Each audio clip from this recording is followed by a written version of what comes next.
इस वक्त हम जिला सिरमौर की वासनी पंचायत के साथ लगते एक गांव भलजा में पहुंचे हैं, जहां बाड़ों के छुआ के नाम से प्रसिद्ध एक धार्मिक स्थल आप मेरे पीछे देख सकते हैं।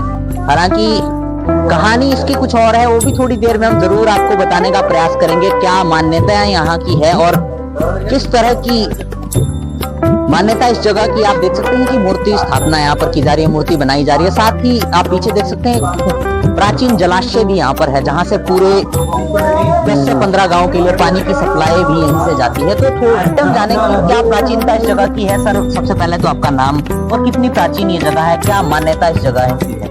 सबसे पहले तो आप मीडिया कर्मी का मैं बहुत बहुत धन्यवाद करना चाहूँगा कि आप लोग यहाँ स्थान पर आए। और ये जैसा कि आपने कहा कि ये गुफा कितनी पुरानी है, ये तो लगभग मैं आपको पूरी तरह से इसे नहीं बता सकता कि ये कितनी पुरानी जगह है।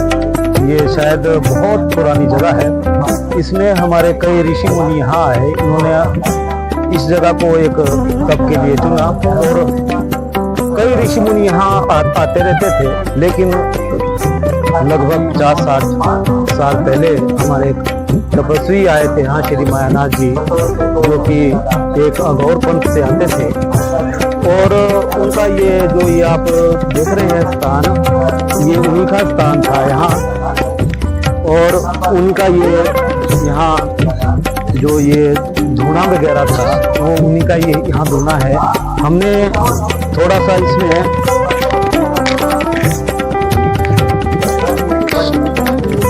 ये श्री मायानाथ जी का जो गौतम से आते थे वो यहाँ रहते थे, यहीं वो विश्राम करते थे, यहीं उनका ये धूना था। और यहाँ एक शिवलिंग हमने स्थापित किया है, नर्मदेश्वर शिवलिंग है, अर्धनारेश्वर शिवलिंग है। इसमें एक रूप भगवान भोलेनाथ का है और दूसरा जो रूप इसमें शिवलिंग में है वो है माँ जगदम्बा मैया का है। सर, बात करें तो एक यहाँ ऐसा शिवलिंग भी है जिस पर लगातार पानी गिरता रहता है। वो शिवलिंग हमारा स्वयंभू शिवलिंग है, वो गुफा में ऊपर स्थित है। अभी आपको वहाँ के दर्शन करवाएंगे। तो चलिए सर, सबसे पहले वहीं के दर्शन हम जरूर करना चाहेंगे। तो प्राचीन यहाँ पर एक गुफा है जिसमें हम इस समय पहुंचे हैं, उसके बारे में भी जानकारी हम राजेश जी से जरूर लेना चाहेंगे। सर, क्या कहेंगे, क्या प्राचीनता जो स्वयंभू शिवलिंग है उसको तो हमें अंदर जाना पड़ेगा अभी। लेकिन लगभग कोई 25-30 साल पहले आए एक और तपस्वी आए थे, उन्होंने ये इधर अपना धूना लगाया था। अब इस धूने को हमने हटा दिया है, क्योंकि अब हमारे यहाँ नीचे भगवान भोलेनाथ की मूर्ति बनी है और माँ जगदम्बा मैया पार्वती माता की मूर्ति बनी है और विष्णु भगवान जी की है और माता लक्ष्मी माता की है और साथ साथ ब्रह्मा जी की मूर्ति का निर्माण किया है।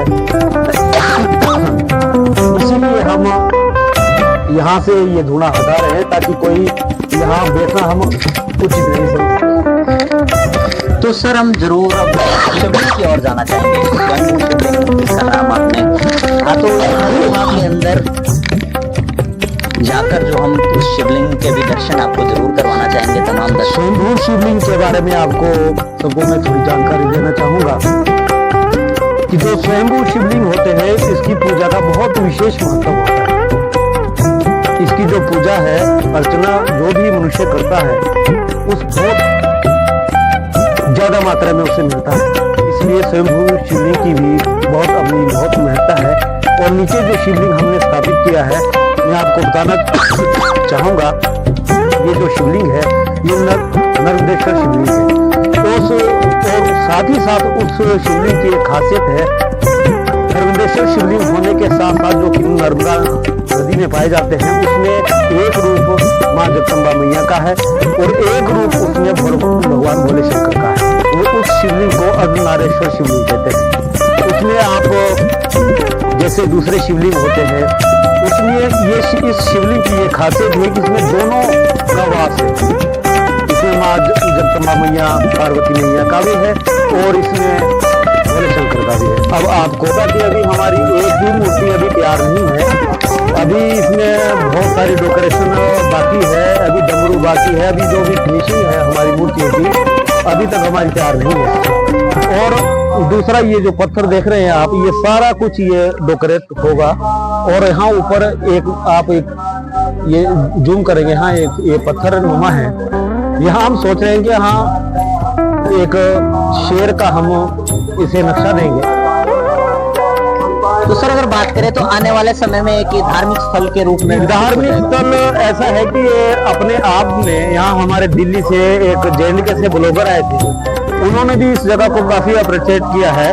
उन्होंने भी कहा कि इस तरह की जो हमने पूरी वो उनका घूमने का काम होता है, वो ब्लॉगर आए थे, उन्होंने भी कहा था कि इस प्रकार का स्थान हमें अभी तक पूरी हमारे भारतवर्ष का भ्रमण कर चुके हैं, लेकिन इस प्रकार का जो स्थान उन्हें अभी तक नहीं मिला। तो हमें बड़ी खुशी होती है कि हमारे पास इतना अच्छा यहाँ धार्मिक स्थान है, इतने तपस्वी ने यहाँ तप किया है, और सभी लोगों के इस योगदान से ये आज हमारा मंदिर, अभी तो बहुत समय बाकी है। हम चाह रहे हैं कि यहाँ से हमारा एक स्टेज हो और इधर से लेकर हमारा यहाँ पूरा ये लोगों को बैठने की व्यवस्था हो।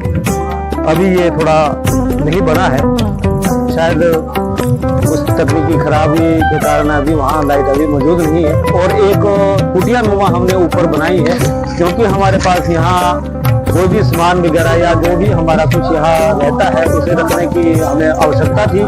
मंदिर के एक हमारा एक छोटा सा कुटिया नुमा बनाई है, ताकि हमारे कुछ हम ये चाह रहे हैं, सुनिश्चित करना चाह रहे हैं कि हमारा यहाँ जो भी भंडारे के लिए बर्तन हो या टेंट वगैरह हो, जो भी हमारा सामान हो इस कुटिया में हमारा आ जाए, ताकि बरसात वगैरह या किसी कारण से हमें किसी दूसरे पर निर्भर ना रहना पड़े। क्या प्राचीनता इस गुफा की है, थोड़ा आपसे भी जानना चाहेंगे। मेरा नाम तो हरीश है, बाकी ज़्यादा हमको पता नहीं, पर मायानाथ जी के नाम से यहाँ पर उन्हें तपस्या की, उनकी तपस्या के नाम से हम तो जानते हैं। बाकी उस तपस्या को आपने एक धार्मिक स्थल में परिवर्तन कर दिया है, क्या कहेंगे? चलो तो कैसा सहयोग आपका होगा? चलो प्रभु की इच्छा है कि उसमें भी इनका उन्हीं की तपस्या का फल बोल सकते हैं, जो आज आगे के लिए सबको मार्गदर्शन होता है। एक प्राकृतिक झरना भी यहाँ पर बह रहा है, और साथ ही एक जो 5वीं गुफा है उसके बारे में भी बताएं। तभी तो मैं दर्शकों को या आप लोगों को ये बताना चाहूंगा कि ये जगह अपने आप में एक अलौकिक जगह है, लेकिन किसी अभी तक ये जगह एक्सप्लोर नहीं हुई थी। लेकिन अब देखिए आप, इसमें प्राकृतिक सुंदरता, 2 झरने वहां से बह रहे हैं आप, और ये मेडिटेशन के लिए बहुत ही अच्छी जगह है। ये जो तपस्वी साधु संत कभी भी किसी भी जगह पर रहते थे, तप करते थे, वहाँ एक तो एकांत की वो खोज करते थे, और एक पानी वहाँ होना चाहिए था। सर अगर बात करें तो बहुत बड़े यहाँ 7 लगते गाँव है, उनमें से भी एक आइडिया आपको ही आया, आप आते हैं? ये मेरा नहीं कुछ है, लोगों ने सहयोग किया। नहीं, कुछ लोगों ने नहीं, सबने सहयोग किया इस मंदिर के लिए। इसमें हमारे दिनेश ठाकुर जी का बहुत बड़ा योगदान रहा। मैं नाम लेकर अगर सबका उच्चारण करूंगा तो इसमें शायद कुछ लोग रह जाएंगे। इसमें हमारे भलजा पंचायत से, चाहे अपने पाप पंचायत से, जजों से, वासनी से, सब लोगों ने इसमें मिलजुल कर इसमें पूरा भरपूर योगदान दिया है। और हम आशा करते हैं कि आगे भी उनका योगदान इसी प्रकार से मिलता रहेगा। इसमें सारी पंचायतों ने बहुत योगदान दिया है, हमें सभी लोगों ने, जो भी हमारे नियर बाय के, अभी तो कि हमारे कुछ बाहर के भी, नारद साइड के भी 1-2 भक्तजन थे, उन्होंने भी अपना इसमें भरपूर योगदान दिया है। और हम आशा करते हैं कि आगे भी हमें इसी प्रकार से योगदान मिलता रहे, ताकि हम इस जो ये कार्य हमारे जो बैठने की ये जगह अभी हम इतनी नहीं है, उसे सुनिश्चित कर सके कि इसमें कम से कम 2-2-2.5 हजार हमारे जो पब्लिक है यहाँ बैठ सके, और भक्ति भावना का जो भी है उसमें अपना पूरा वो आनंद ले सके। एक्सप्लोर आज हम इस समय कर रहे हैं, और जो उसकी 5वीं गुफा है उसमें हम इस समय पहुंचे हैं। तो यहाँ भी सेम राजेश जी हैं, योगेश जी हैं, और अन्य लोग और भी यहाँ पर पहुंचे हैं। उन सभी से हम जरूर जानेंगे कि क्या महत्व इस जगह की है। सर 5वीं गुफा इसे कहा जाता है? 5वीं गुफा हमने भी, हम बहुत छोटे थे जब मायानाथ जी यहाँ रहते थे, मैं तो शायद 2 3 वर्ष का होना, चाहे 4 वर्ष का होना, मैं भी जब मैं श्री मायनाथ जी यहाँ रहते थे। लेकिन हमने कई जो बुजुर्ग है उनसे सुना है कि मायनाथ जी यहाँ शंख ध्वनि करते थे। वो जब शंख ध्वनि करने आते थे तो यहाँ आते थे। और इस जो ये अभी आपने स्वयंभू शिवलिंग की जो गुफा आपने देखी, वो उस गुफा से लेकर और स्वयंवर में ऊपर पहुंचते थे जहां उनकी समाधि स्थित है। सर तो ये धुना यहाँ पर इस तरह से जलता ये है? धुना नहीं, ये लगातार तो नहीं जलता रहता। अभी हमारा श्रीमद् भागवत कथा का आयोजन है, उस दौरान ये जलता रहता है। और बीच बीच में इसमें अगर हमारे पास लकड़ी उपलब्ध नहीं होती तो हम कपूर द्वारा, या कोशिश हमारी रहती है कि धुने को हम इसे लगातार चलाए मान रखें। ये धुना अभी जो हमने ऊपर देखी है, वहां से ये धुना हमने बदली करके यहाँ रखा है। सर बात करें तो अधिकतर जो, अगर बात करें धार्मिक स्थलों में टूरिस्ट प्लेस बनते जा रहे हैं, इसको लेकर क्या संदेश देंगे आप? क्या संदेश आपका है? मेरा ये संदेश रहेगा कि जो धार्मिक स्थल है वो धार्मिक स्थल ही रहने चाहिए। उसमें टूरिस्ट, जिस प्रकार से हमारे जटोली आश्रम में भी ये बोर्ड लगा है कि जो कपड़ों से संबंधित है या किसी भी प्रकार से, वो धार्मिक उससे आए, ना कि कोई सेल्फी खींचने के से आए। हाँ, फोटो ले सकते हैं आप। यहाँ काफी सुंदर हमारे प्रकृति की जगह है, जैसे झरने हुए, या जो हम सब लोगों ने मिलकर ये मूर्ति निर्माण किया है, आप खींच सकते हैं। लेकिन अगर आप यहाँ आस्था से आएंगे तो मेरे हिसाब से ठीक रहेगा।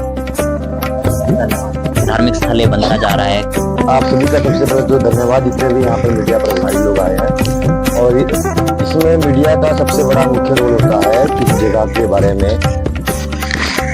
आगे समाचार दिखाना, और उनका बड़ा योगदान रहता है मीडिया वालों का। इसलिए मैं आप लोगों का सबसे पहले तो अभिनंदन करता हूँ।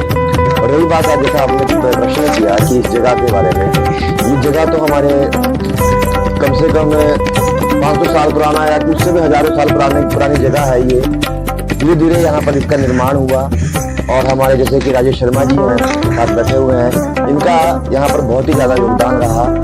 ये सरकारी कर्मचारी होते हुए भी इन्होंने अपना बहुत ही कीमती समय निकालकर इसके शिव धाम मंदिर के लिए जो इन्होंने समर्पण किया है, उसकी हम व्याख्या नहीं कर सकते हैं। भगवान ईश्वर अपने आप कोई कार्य नहीं करता, उनके द्वारा जो हम भेजे हुए नुमाइंदे हैं वही आगे काम करते हैं, और सारा कार्य ईश्वर करवाता है। वही यहाँ सब कुछ हुआ। हम अपने आप आश्चर्यचकित हैं कि यहाँ पर इतना सब कुछ इतनी जल्दी कैसे हो गया। लोगों का भरपूर सहयोग रहा, सबका सहयोग रहा। ये वासनी पंचायत, चमेंजी पंचायत, आपका खैरी, भलटा, मछेर, बनोना, कांगड़ बनोना, नारद, मानगढ़, बहुत से लोग यहाँ पर दर्शन करने के लिए महादेव के आते हैं। सबने अपना बढ़ चढ़कर योगदान दिया है, और आशा करते हैं कि आगे भी इस जगह के लिए यहाँ के स्थानीय लोग, प्रशासन हमारा सहयोग करते रहेंगे। और हम प्रभु से यही इच्छा चाहते हैं कि आप सभी को महादेव का आशीर्वाद मिले। आप जब भी आए, बाड़े के छुआ के नाम से और नमदेश्वर शिवलिंग के नाम से ये विख्यात है। इसमें महादेव और मैंने जैसे कल भी बताया था, माता पार्वती का दोनों का रूप इस शिवलिंग में स्थापित है। और जो अपनी मन की इच्छा से स्वच्छ होकर जो भी महादेव से मांगता है, वो यहाँ पर जरूर पूरी होती है। ये हम सबकी जो उम्मीद है और धारणा है, यही है। आप सभी लोग यहाँ पर जरूर पधारें, महादेव का आशीर्वाद जरूर लें।